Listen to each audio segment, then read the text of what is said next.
Thanks so much for joining me on one of my crazy little obsessions for half an hour or so. For those who don't know me, my name's Dorothy. I've been collecting pens. Well, I used to collect pens in the 1980s to 2000s. I had a lovely collection of pens, beautiful. And then in the early 2000s, they were unfortunately lost to a horrible act of nature. And so I didn't feel like collecting again for quite a while.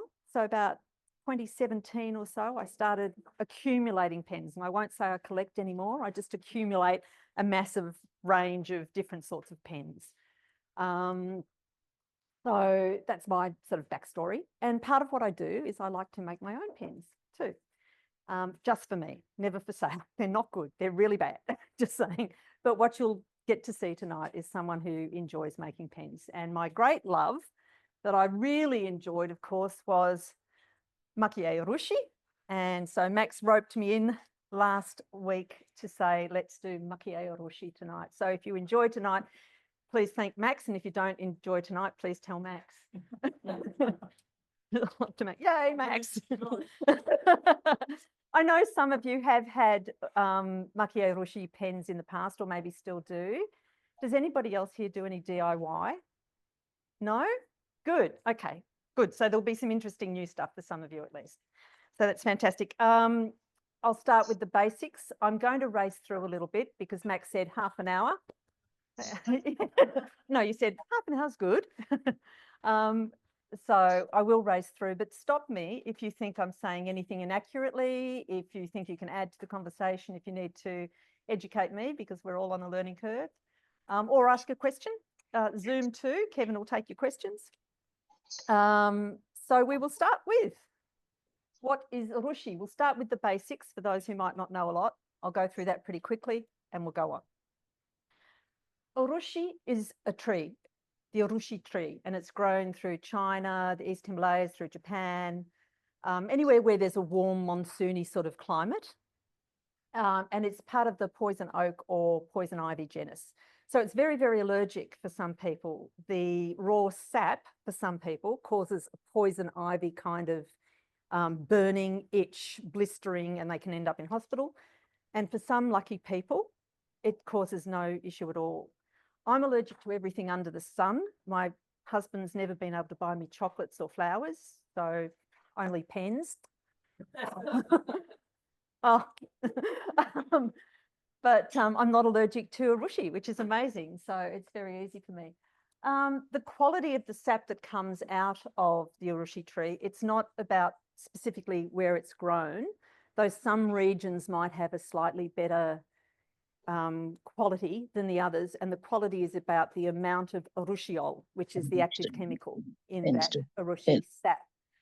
So you can't say that, you know, Japanese Urushi is better than Chinese or one or the other. It'll vary on the particular patch of trees that it's come out of. And it might vary a little bit on what that season of weather has been like through that growing period. They take about 10 years for a tree to grow. So that's quite a long time. And then it's ready to be harvested. And then the harvesting is a very manual process. So they've got about 4 or 5 months each year, and they go and they cut little lines in the tree. And from that one tree, they'll get about 200 grams or a cup of sap. So it's very limited, very, very limited, very precious, you know, that amount of sap. And then they've got to filter it, so that'll be even less. You know what I mean? So, and then if there's something like an earthquake or something like that that destroys a patch of trees, of course, that's the Urushi gone for the year. So it is a very, very precious commodity, and you can understand, therefore, why sometimes it's a little bit expensive. A lot of it is the manual labour, but a lot of it is also the rarity value of the Urushi. So what is Maki-e? We're doing Maki-e Urushi. Maki-e is the definition, the translation is that it's a sprinkled picture. And so there's different ways that artists could put beautiful pictures on pens or other things like pretty boxes. And the Japanese figured out this sprinkled picture way of doing things, whereby they get a tube. It used to be bamboo. They often use aluminium now. And at the end of the tube, there's a little filter a little bit of netting, and they'll put gold dust or platinum dust or silver dust down the tube and then tap the tube onto some wet varnish. So first they'll paint the wet varnish into a pretty design, then they'll tap on and sprinkle on the gold. And so that was invented. That method was invented in Japan and is still really mainly only used in Japan. The Chinese had a different way of doing it. They developed it, around the same time, thousands of years ago. They'd add pigments to the varnish first and then paint on the picture. So two different ways of doing it.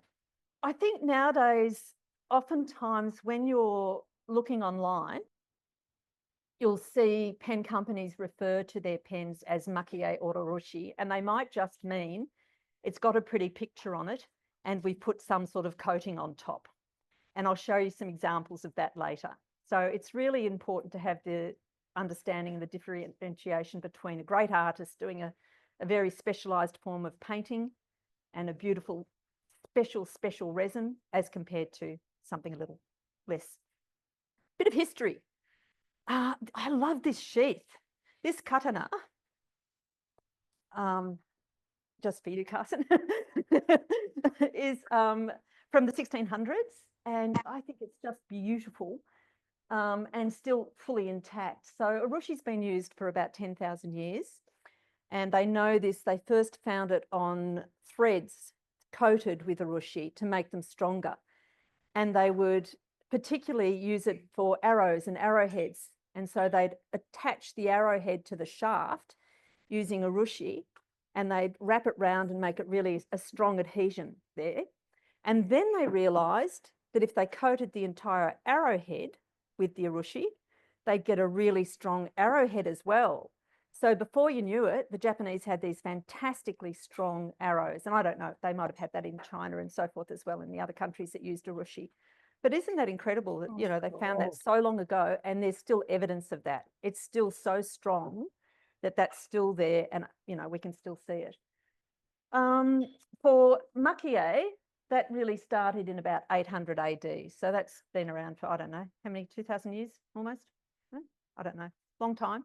There's a wonderful YouTube. If you go on YouTube and you go to TED Talks and you Google Urushi Maki-e, there's a guy there who is a national living treasure, Maki-e artist, and he's wearing the most beautiful kimono. And he, halfway through, he reaches into the pocket in the sleeve and he pulls out this bowl and he says, oh yeah, this bowl's about 400 years old. And I swear it looks like it was made yesterday. It's in such perfect, beautiful, glowing condition. And that's Urushi. It can be very, very strong. So characteristics. It polymerizes to form a natural sort of resin. It's strong. And yet I think it's really, really soft and warm to touch. And people might not agree. They might go, it feels just like epoxy resin to me, To me, when I touch something that's made out of Urushi, it might be in my head, but to me, it's very soft and warm and beautiful. And they use it, of course, for bowls, soup bowls and cups and so forth. And it's said that it keeps the food warm or the drink warm. It's got these qualities about it. It can be super glossy, it can be matte, or it can be mixed. You can have any sort of finish you like. The super glossy is beautiful, very hard to do. Apparently, it can deteriorate over time with ultraviolet light, but I don't know how much. I think you'd have to leave it out in the sun a lot. I think it's not quite as easy to discolour as, say, vulcanised rubber or ebonite. It can be difficult to repair if chipped because you've got to sand it back and fill it really carefully and so forth. But on that note, kintsugi. So I suppose a lot of you have seen kintsugi in the past, and this is the art of taking something that's broken and using Urushi and gold to make it even stronger and even more beautiful than it ever was. And I have nights at home where I'm feeling a little broken and old and I want this to happen to me because that is so gorgeous. Don't you just think that's divine? It's incredible. And that's the power of Urushi. Once you've made something strong using that technique, it really is so strong, so strong. It holds it all together with such adhesion. It's incredible.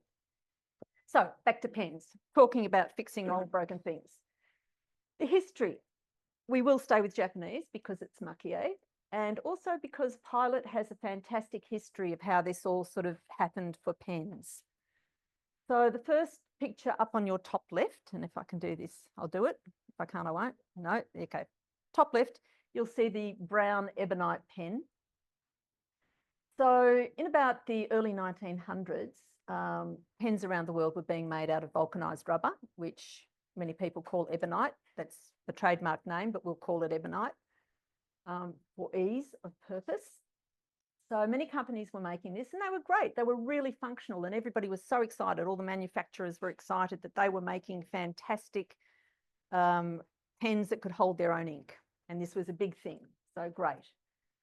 But then, so Ryosuke Namiki, he was a professor at that time at a university and he'd started going, oh yeah, this whole thing of putting ink in and it staying in there is fabulous and I'm going to patent my design. So he patented a design and that was terrific.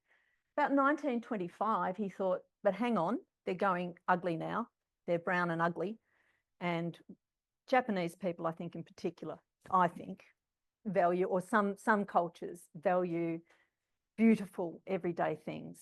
And certainly in the past, you know, with even English porcelain teacups, whatever, people valued beautiful everyday things. So they decided these brown, ugly ebonite pens weren't what they wanted for an everyday item now, which this was becoming. So the first artisans were employed in 1925 by Namiki to create some sort of nice arty thing, which is that bottom left picture, and then cover it in lacquer so it doesn't go brown. And that's going to be a prettier pen for everyday use. Fantastic. Going on. Then Alfred Dunhill came into the picture, I think about 1927, and he and Mr. Namiki got on very, very well. And they said, okay, we'll sign something because Dunhill likes precious good things and we like precious good things. And Namiki wanted to go global. So they signed up and Dunhill had the rights to sell throughout Europe, which was fantastic for both companies. So at that time also though, Ryosuke Namiki thought, okay, we need to step it up from this bottom left picture and do something a little bit fancier. We're with Dunhill, we're going global, let's do something really beautiful. And that's when he brought together the group of artisans, the word group being kokokai, a group of artisans to create really delicate, gorgeous Maki-e style fountain pens. And so that's where that came in. And you can see today that they're still created by this wonderful group. The whole idea of getting these artisans together was very hard for him because he was getting the Olympic athletes of art in his country to do this. So come and draw on a pen for me. It's a great job. You'll love it. And so that was quite a challenge, but he did. And he got what we now call, many of them, living treasures, these people. They were so good. And to maintain that level of artisan is difficult. So I think they had 30 something in the beginning, and maybe, I think there's a list on the Pilot site still, there's probably about 19 or 20 of them now. So to develop these artists and keep them going and keep them interested and keep them creating beautiful things is a task. But that's happening and we're still lucky to have them. So preparing and using urushi lacquer. This is the DIY part. For anyone who likes to tinker, it's fun. There are various grades and types of urushi lacquer and various techniques and substrates. So the first type of urushi lacquer, when you buy it, is a box of lacquers. There you go. You get these boxes. If you go onto Amazon and you look up urushi lacquer, you'll find things that look about that size. And if you go to Japan, you'll get something about that size for the same sort of price. So, and it's the same sort of quality. So you'll start off with, this is ki urushi, which is your sort of base grade stuff. And what you have to do with ki urushi is then crunch up some clay and paste that onto whatever you're working on to make a substrate. And if you don't do that, most times it'll fall off. So I'm going to pass these around. You can see this is the clay I buy from Japan, and it comes in a great big block and it's sort of red. And this is the clay that I buy from Amazon, and it's edible clay and it's white. And I did some tests that you'll see later to see if they make any difference. It's fun, huh? So I'll pass those around. You can have a look at the two different clays. And there's also, you need two different papers. Oh, you need one different paper. Once you've mixed all that together, you then need to filter it. And every time you use urushi, you need to filter it. So you wrap up a couple of sheets of this paper and you squeeze it out and filter it. And if you were to go into YouTube and say, how do I do urushi? They'd say, oh, you can use coffee filters or you can use lint-free paper. And so I'm just going to pass around as well the proper Yoshino paper, which is like this, and the Amazon paper, which is like that. But please take some Amazon paper because they're really great for doing nibs. But you know, when you ink up your pen and you pull it out and it's all full of ink and you need something lint-free and not your tissue with all the bits in it, yeah, take one. Feel free to take one. Your sleeve. Good on you, Max.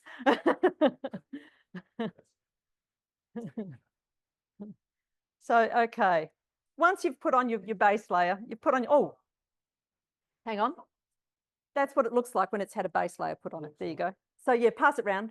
But I will drive on. I will drive on. So the next thing you do, you've done that. And the next thing you do is you choose if you want to put some art on it, if you want to, you know, draw on something and then put some gold, or if you just want to use colours. And I did bring just some colours tonight, so you'll get them again for about, I don't know, $30 a tube from Japan. And what's interesting with that is this, no, there's a blue one here somewhere. No, I've got blue. Okay, this lovely bright blue.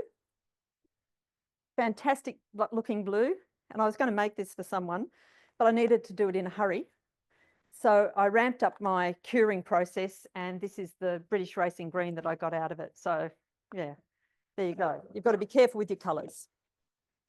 But that's the second step. You'll put your colours on, and the same thing again, you'll filter out the paper, put on your middle layers, cure it, sand it back, and repeat the process. The very top layer is the hardest to do, and you get these tiny little, you can get these tiny little special tubes of it, or you get what's called transparent urushi, but no urushi is transparent. It's always black or brown, and you just have to do the thinnest coat, and I have not mastered that yet. I try to get it as thin as the urushi masters. There is no way I can make it look clear, and I've tried, I will say for some years, I have tried to do this. So that in itself is a great talent. So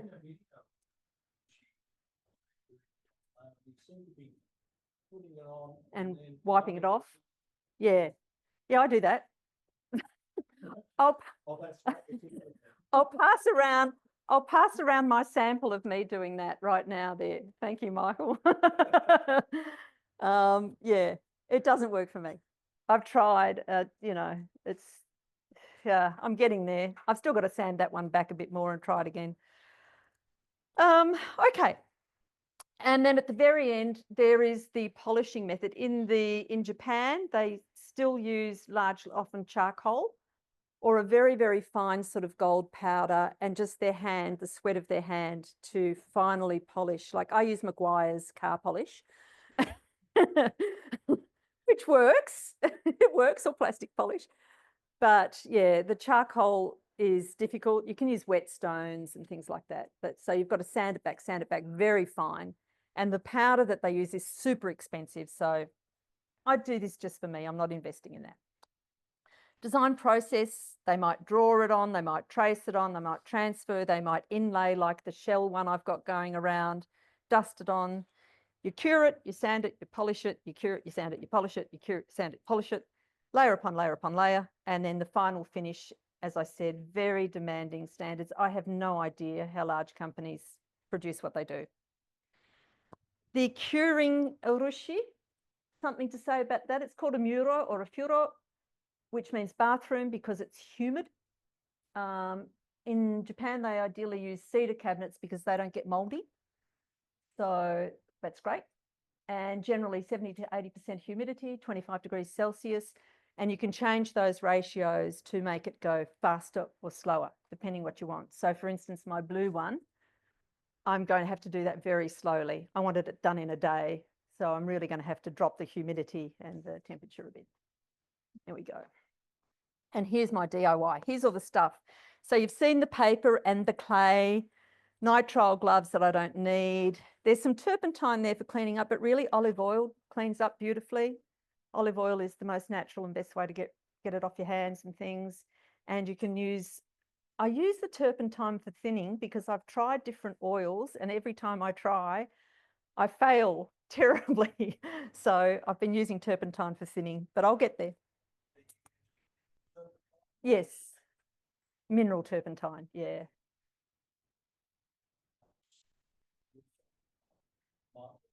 I'll try that. Is it going to stink out the house as much?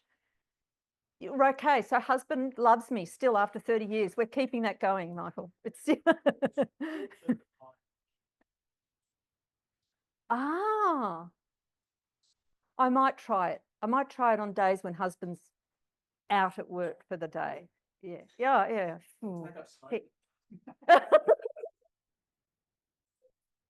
I take up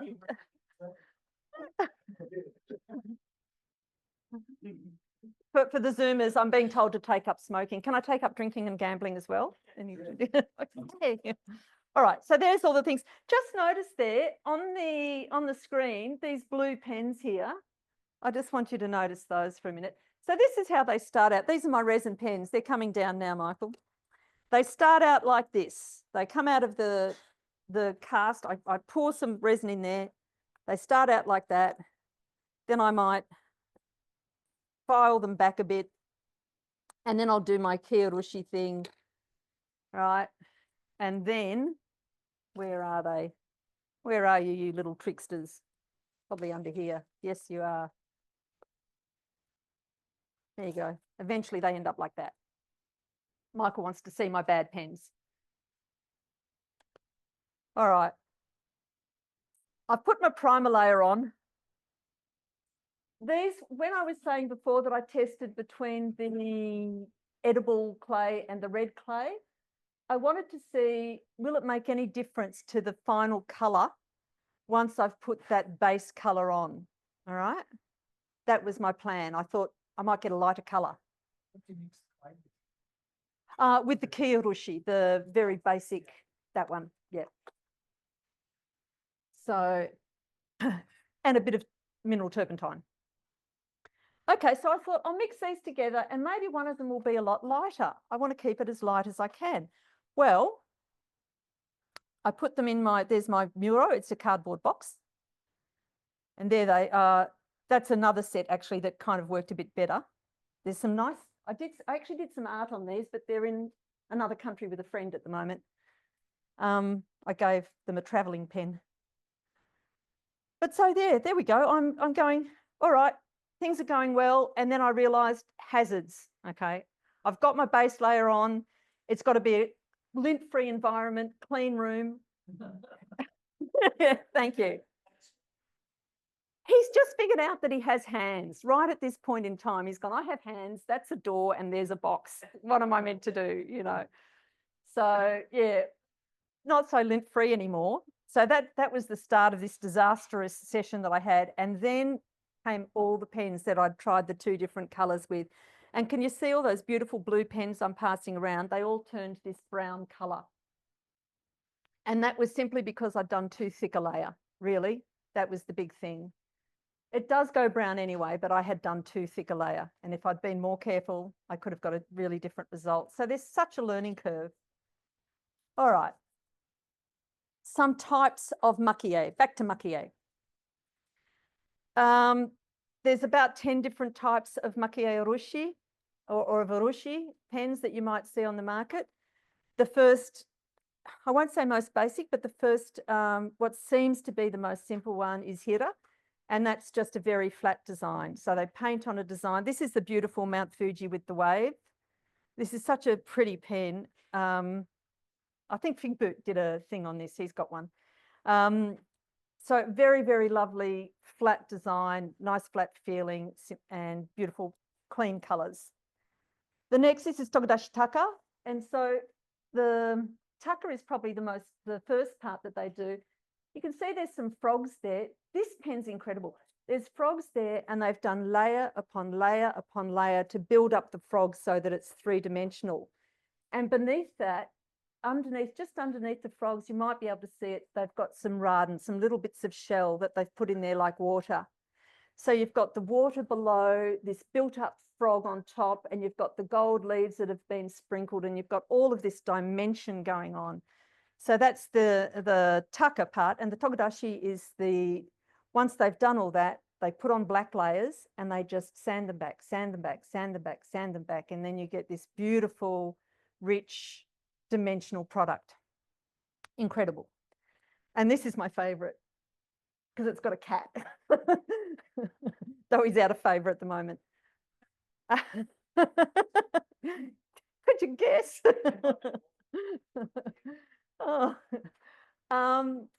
Yeah, no, this to me is incredible. This is Chinken. So Chinken is where they carve out, they've got a variety of chisels and they carve out very, very fine, every single hair, every bit of the pussy willow grass thing that's going on there is carved out with a chisel. And can you imagine those eyes, carving around those eyes? And so one person does this.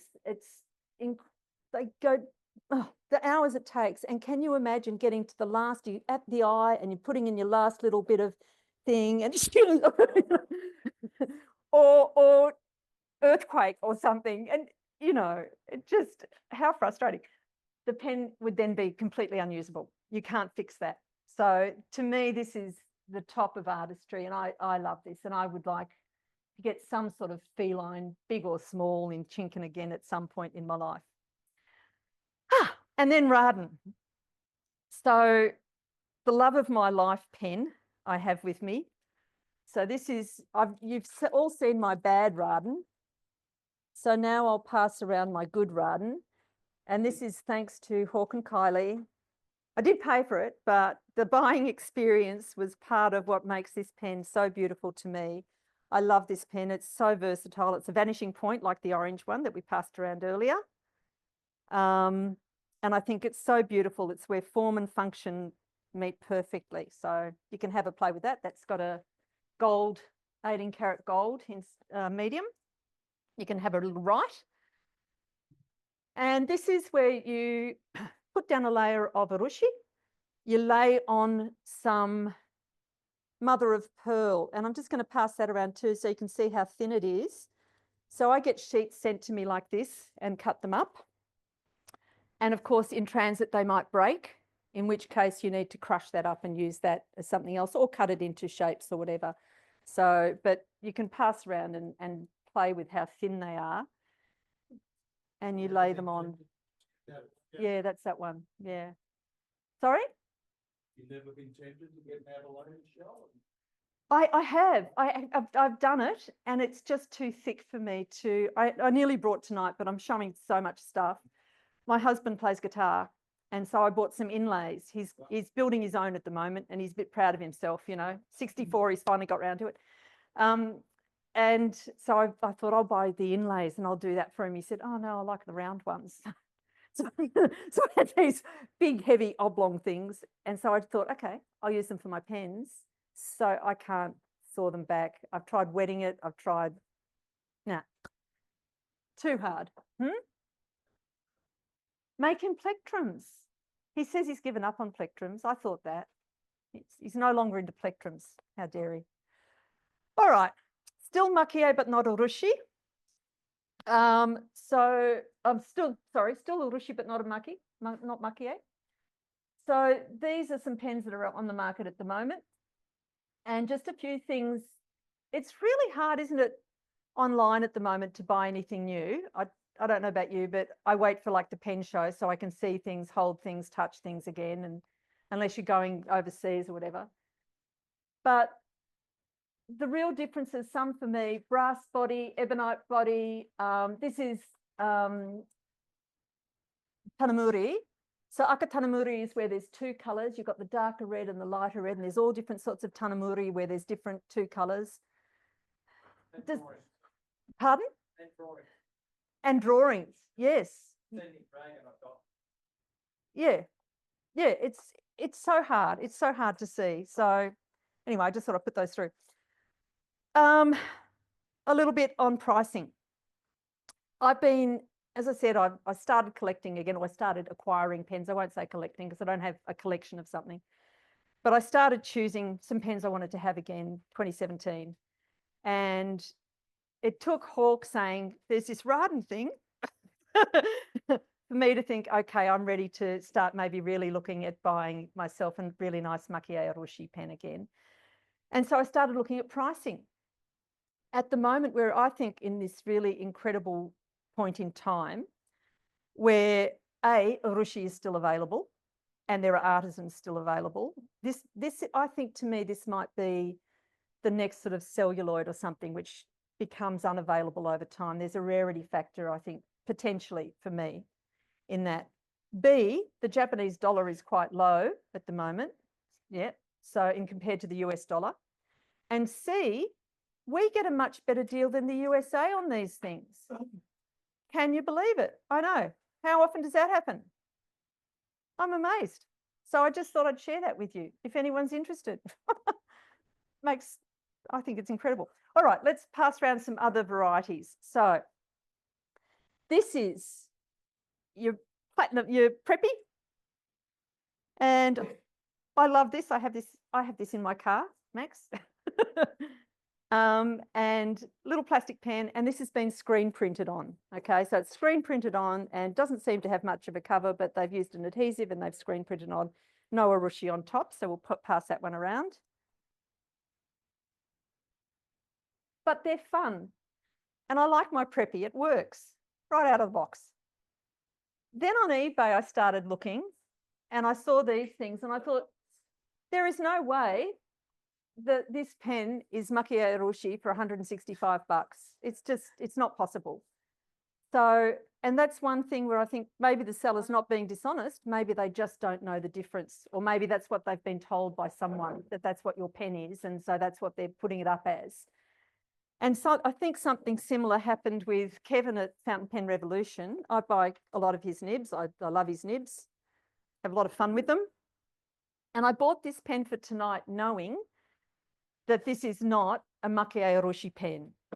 On Kevin's side, it says Urushi. It doesn't say Maki-e Urushi, but I think there was a whole big thing on Reddit about how this is a sticker with some epoxy resin on top. Now, I don't know that it is. There might be a layer of Urushi on top, but it's definitely a sticker. And I'm quite happy for you as you pass it around to try and peel up the corners. It's fine. I bought it for the nib. So, and I think that's just that thing of being aware of what you're buying, being really conscious and doing lots of research. There's Wancha I think they registered their company name in about 2011. I think that's right. I'll probably put it in my notes here. Where are we? I would have. Yeah, 2011. They registered their business name.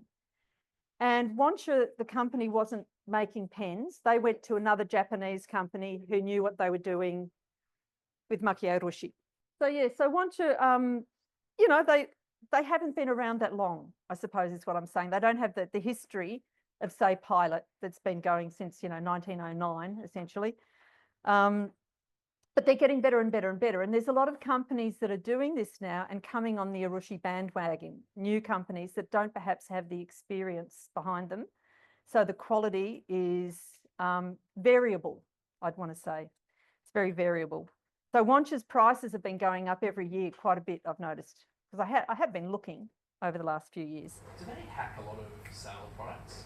Sorry? Because a lot of the stuff that's on their website looks a lot like Sailor, like it looks like Pro Gears. It looks like they've hacked some of the hardware to do their own stuff. So I don't know whether are they owned by Sailor or something?